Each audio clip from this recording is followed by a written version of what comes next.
today we're going to be talking about why your risk register is bigger than it needs to be. So starting off with a risk register, as cyber or general risk professionals, we have risk registers to serve as a log or like a system for holding all of the different risks that occur that we have within our organization, so things we think are going to happen. Risk management is a really complex topic, so I'm going to be very high level to make sure that everyone is able to follow along. But yeah, going back to a risk register, it's a system that is used to hold the risks that are relevant to an organization. In this case, I'm going to be talking about cyber risk, but it applies for financial risk, health and safety risk. It's the same principle, risk management as a discipline. In terms of cyber risk in particular, or most risks actually, you have the option to have it in a spreadsheet, so a very basic system in a spreadsheet. And then you also have the option to have a more extensive or expensive tool, whether it's free, whether it's paid. You've got a lot of options, but I'm going to be talking principle based. So this is applicable whether it's in a risk register spreadsheet or whether it's in a database. The whole point is how it comes to be that your risk register is bigger than it should be. So this is going to be a practical session discussing cyber risk management with respect to risk registers. So most teams keep a risk register, so it's going to help you see what might be happening. So I'm going to give some examples. So you might have a risk register that says that, I don't know, the amount of cyber risk professionals in the industry is quite low, and there's a risk that we try to hire and we're unable to hire people. So it's something that could happen.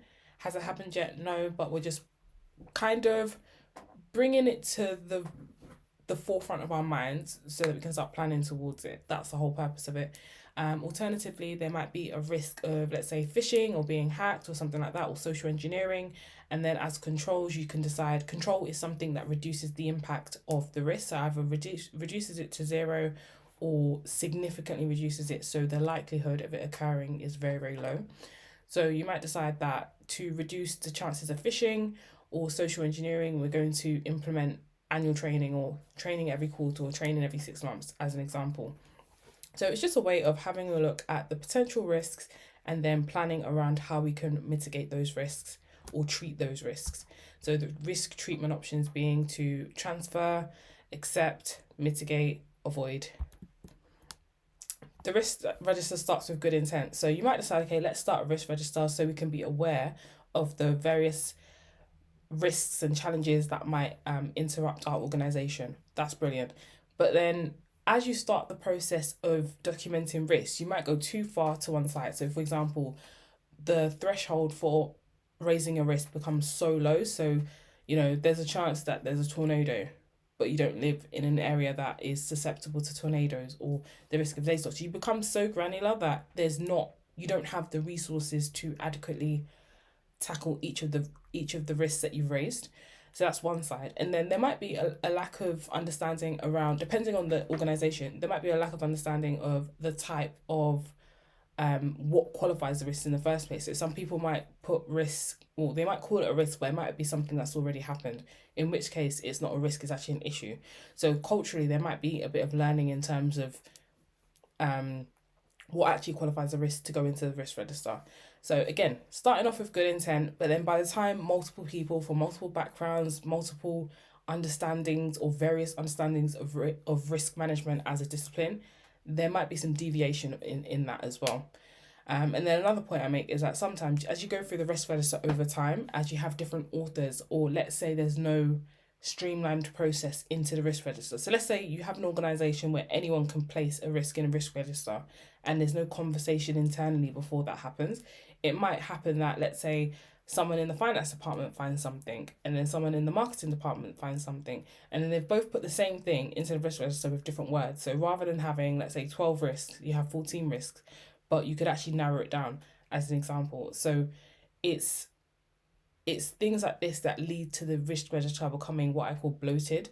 So bloated meaning there's so much information in there that you don't really pay too much attention because it's overwhelming, or you don't have enough resource to deal with it in a practical way.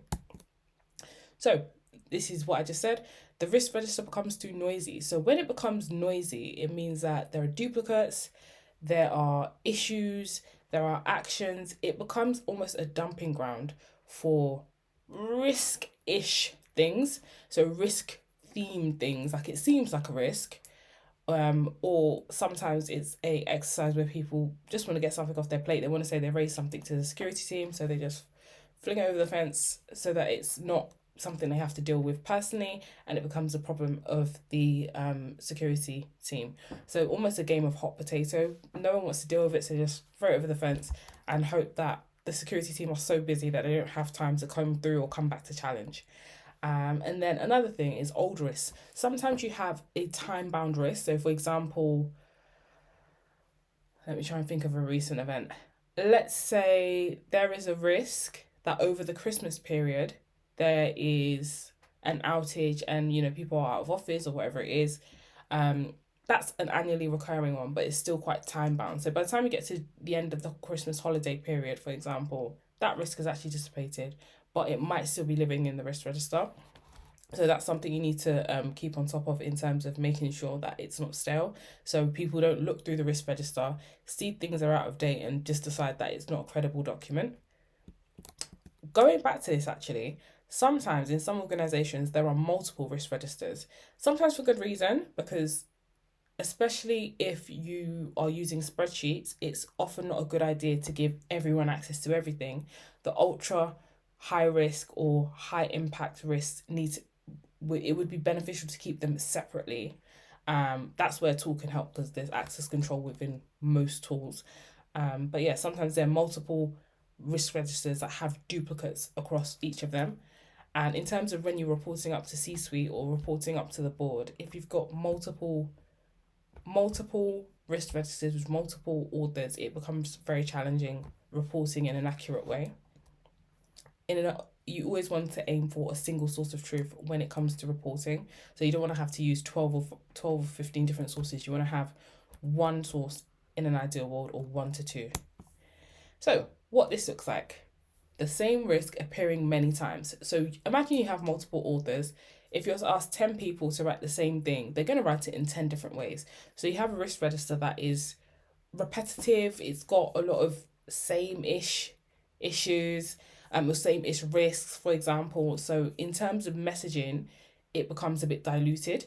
And then on a point on that, something that can help with this sometimes is creating themes. So you might have like a child versus parent risk. So a child risk or parent risk rather. So you might say access control and then access control for system A, system B, system C. And that's helpful when it comes to reporting. So if you want to draw some themes and understand where is most of our risk coming from, having the presence of either domains tagged or let's say parent-child risk, that can be really helpful for building a picture. Similar thing, let's say you had loads of legislative risk, it's really helpful to have an understanding of how many of those represent the total amount. So that's where you can get quite clever with like reporting and things like that. And then issues recorded as risk. An issue is already crystallized, so it can't be a risk. A risk is about something that's going to happen. If it's an issue, it's already happened. So issues tend to be, let's say, audit findings or near misses, incidents. That's where issues tend to come from. Actions are mixed into the risk register. So risk register is completely separate from any actions that need to be carried out to mitigate or to rectify any risks that have been found.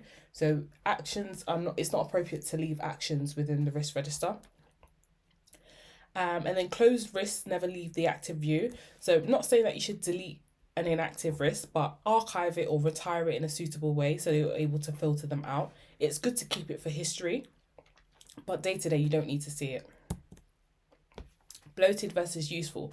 So a bloated risk register will have loads of duplicates, actions mixed in with risks, issues mixed in as well, old items that stay open. So it's appearing as a problem, it's appearing in your reporting, but you've got rid of it as a risk as an organization.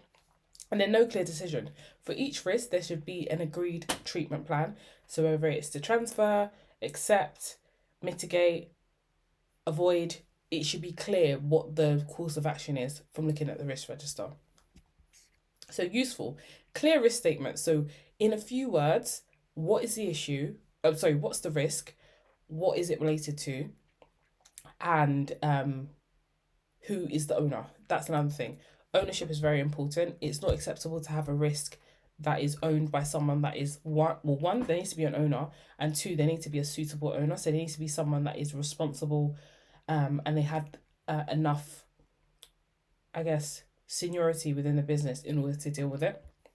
And then decisions are tracked. So let's say you discuss it at a risk forum or whatever it is, the risk description, no, not the risk description, the risk log, that's the area where you add like comments and you add evidence and things like that. That needs to be updated on a regular basis. And then risk needs to be reviewed regularly. So deciding on the appropriate amount of time between reviews.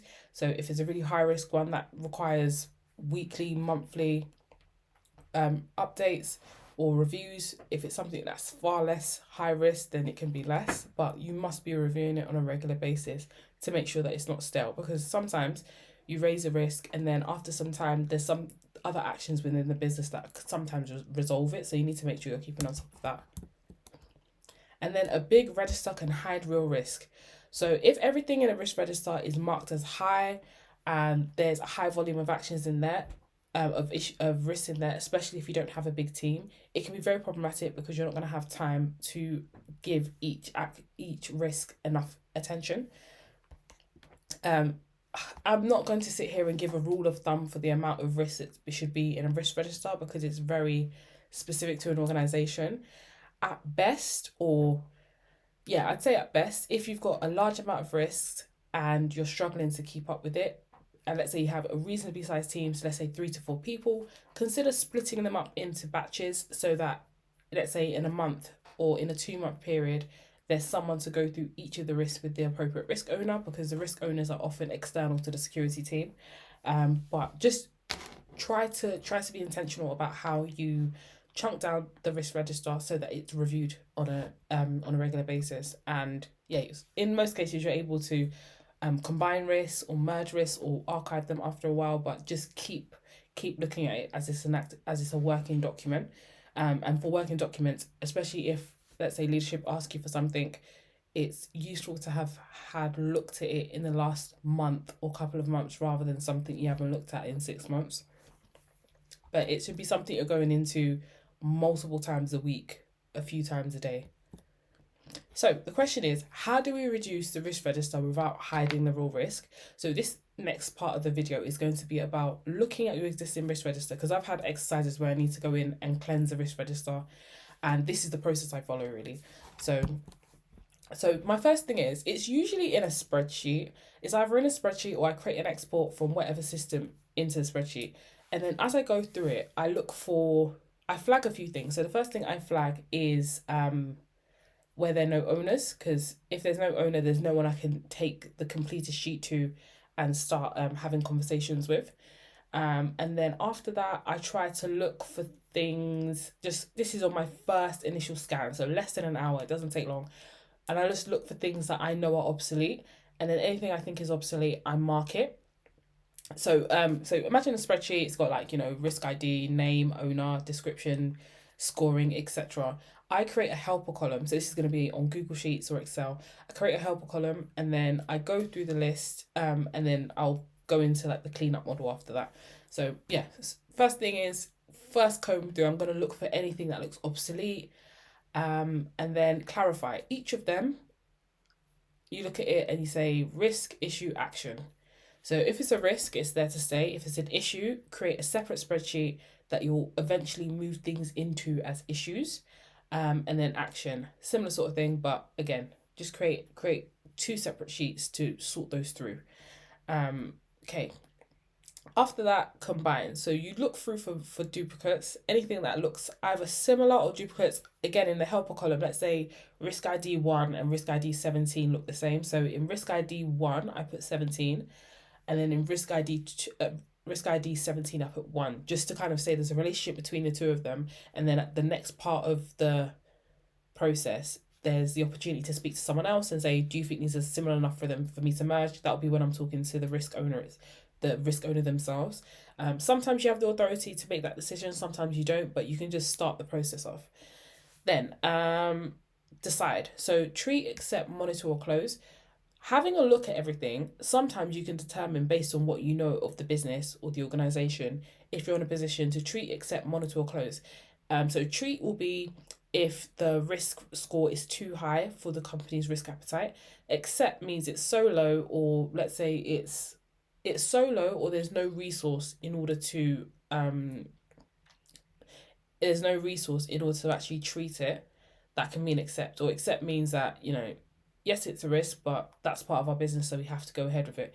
Those sort of things. Monitor means that it's relatively stable, it's not fluctuating wildly, or let's say there's a project underway that will tackle that particular risk. That's an instance where I would say monitor, and then close.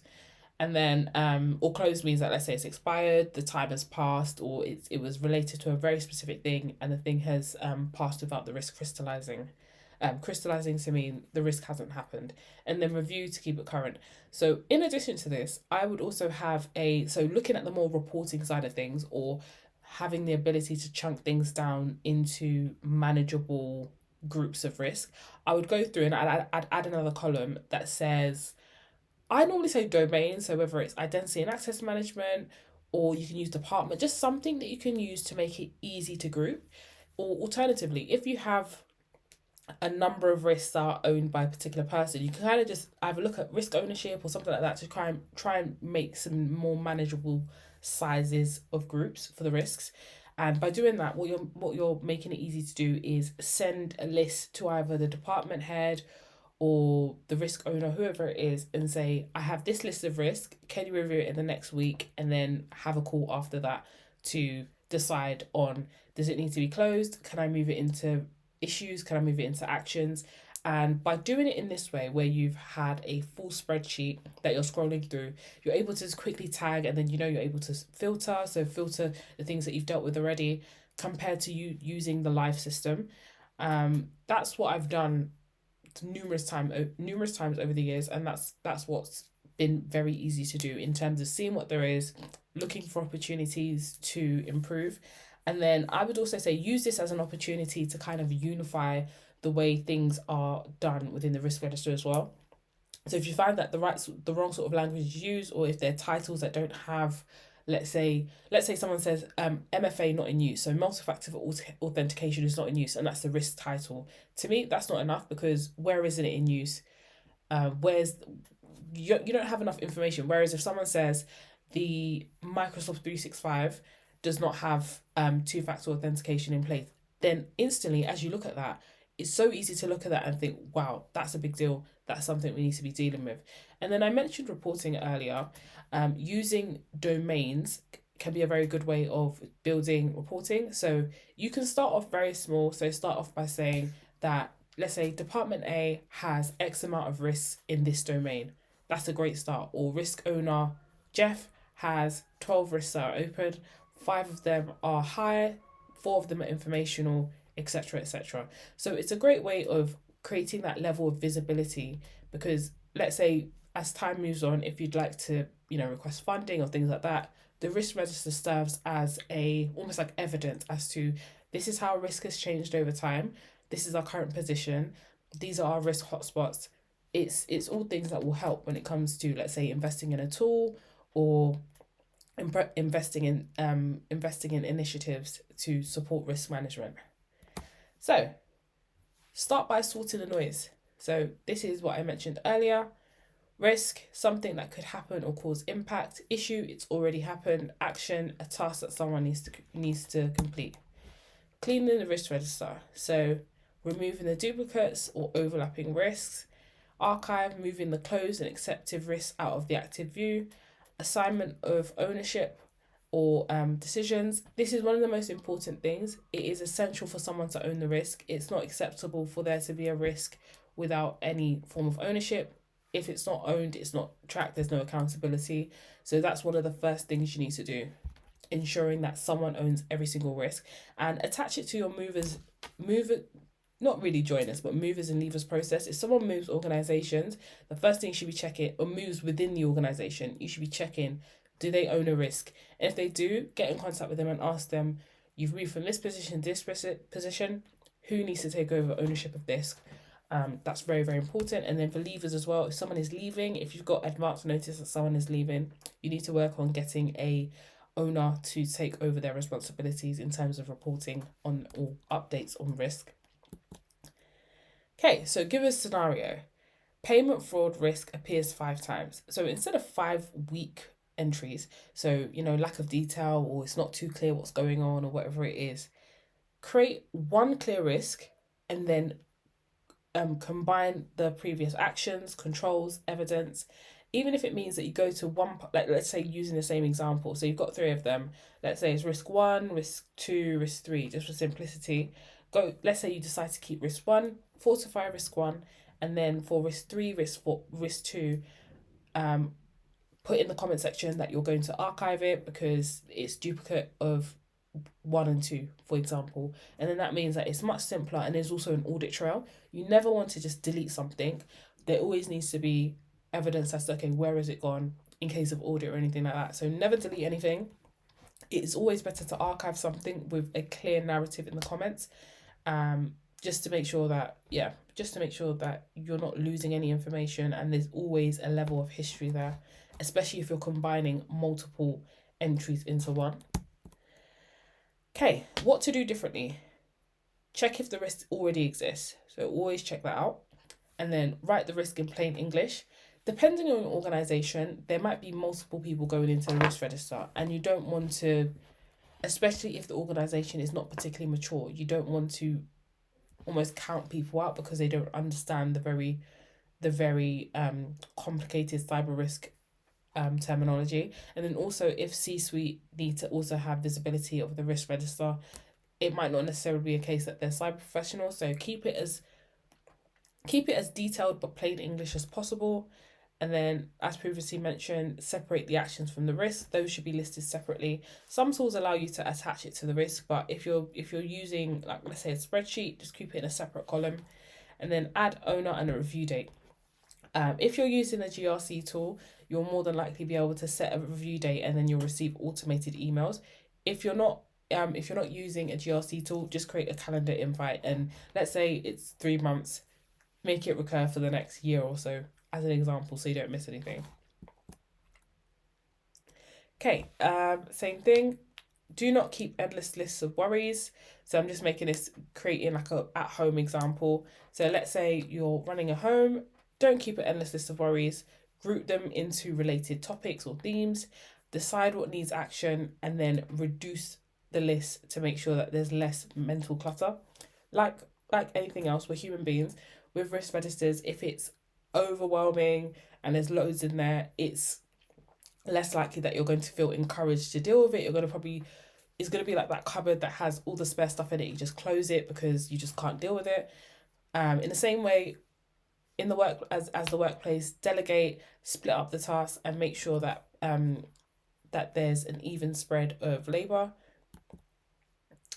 And then the real test is that if leaders cannot see which risk needs a decision, the risk register is too noisy. So anyone that opens a risk register, especially C-suite, they should be able to open the risk register and know what their immediate concerns are, know what the risk hotspots are, and know what they need to action most urgently. So a good risk register should have a good amount of detail. So you should be able to read it and understand what's going on immediately. You should be able to see where your priorities are. And lastly, there should be ownership for every single risk so that if you have any questions on anything, you have someone to reach out to. And then in summary, smaller can be stronger. So there's no need to feel like, even if you're a large organization, there's no need to feel like you need to have hundreds and hundreds of risks. It is better to have a few risks that are really well managed, really well governed, really well reported on, than to have a massive risk register that will probably be abandoned and not be maintained very well. So in terms of the products I have for addressing risk management, I've got the Layer 1 Startup Security Toolkit. So this is aimed at founders, so people that are just starting out, very immature cyber cybersecurity, but you're making those steps towards becoming more well versed. We have a module in here for cyber risk registers, how to set it up, how to keep it quite simple, and I've also gone over quite a lot of the jargon that I've used in this session. So it should, like I said, risk management is a very, very complex discipline, but the aim of this module is to just start off initially, have something that you can build upon over time and mature as your business grows. And then the next one I have is the Layer 2 Startup Implementation Kit. So these are for the founders that have quite a mature understanding of cybersecurity, but they just need the practical steps in order to implement it. So there's a lot of worksheets and documentation and step-by-step guides that will help you in maturing your processes. And this is all with the view of becoming, let's say, certified or alignment with things like ISO 27001 and this cybersecurity framework. So even if you don't want to go for the qualification, being at that level, that standard of cyber maturity, this is helping you move towards that. And then lastly, there's the security readiness audit. So if you'd like me to come in and have a look at what you have, how things are going, again, with the view of getting closer to the best practice of ISO 27001 and NIST CSF, then this is more consulting. I can come in, have a look at what you have, and then give you some advice and things to work on in order to get closer to that. And then lastly, fractional security advisor. So this is if you'd like me to help you with a specific product or project, and help you in capability building for something specific. So this is if you don't have the capacity to do it and you'd like me to come in and help you with that. But yeah, there's also a page for comparing the different products that I have available. So if you're not sure which one is best, or if you have some questions you want to like benchmark where you are, then there's a page that helps you compare the different products available and help you make that decision. But yeah, if you're ready to clean up your risk register, feel free to book a consultation or select one of the startup security products in order to do that.